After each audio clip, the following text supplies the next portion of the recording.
આ છે સોમનાથ મહાદેવનો દરિયો, જે હંમેશા જ્યારે જોઈએ ત્યારે તોફાન જ હોય છે. અને 12 જ્યોતિર્લિંગોમાં સૌથી પહેલા નંબરે આવે છે સોમનાથ મંદિર. છેલ્લે ભારત અને પાકિસ્તાનના ભાગલા પડ્યા ને ત્યારે આ સોમનાથ મંદિર ત્યારે જીર્ણોદ્ધાર કર્યો હતો સરદાર વલ્લભભાઈ પટેલે, જે 1975માં એની આસપાસ લગભગ કર્યો હતો જીર્ણોદ્ધાર.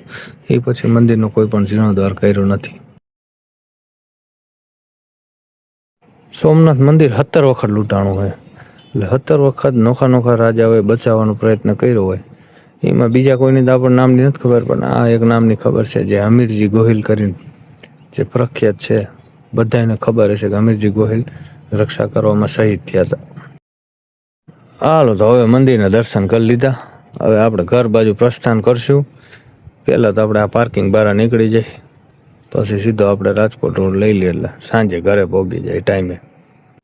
અને આ સુરક્ષાના કારણે કોઈ પણ જાતના ઇલેક્ટ્રોનિક ઉપકરણો કોઈ જાતનું લઈ નથી જવા દેતા અંદર, એટલે પાછા કહેતા નહીં કે તમે દેખાડ્યું નહીં. હવે હળવે આપણે સોમનાથ બહાર નીકળી જાય. આ ઓવરબ્રિજ છે જે ઉના દીવથી આવે ને, એ ઓવરબ્રિજ છે. એટલે આપણે ઓવરબ્રિજ બહાર નીકળીને એટલે રાજકોટ હાઈવે સીધો છે, એટલે સીધા આપણે રાજકોટ બાજુ નીકળી જાય. એટલે ખોટો ટાઈમ ન બગડે ને કાંઈ લપે નહીં, સીધો હાઈવે જ આવી જાય. એટલે જલ્દી આપણે રાજકોટ આવે. અને આ વચ્ચે જુનાગઢ પણ આવશે.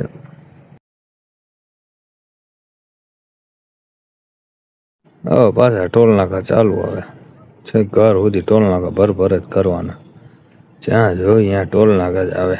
એ પાછા મોંઘા, અને પાછા રોડ તો સારા હોય નહીં, તોય ટોલ નાકા ભરવાના. એ વધારે માથા કૂટે. તમને દેખાડવાનું જ રહી ગયું, ચા પાણી માટે સ્ટોપ કર્યો હતો. આ હોટલ છે વૃંદાવન કરીને હોટલ, ત્યાં આપણે ચા પાણી પીધા.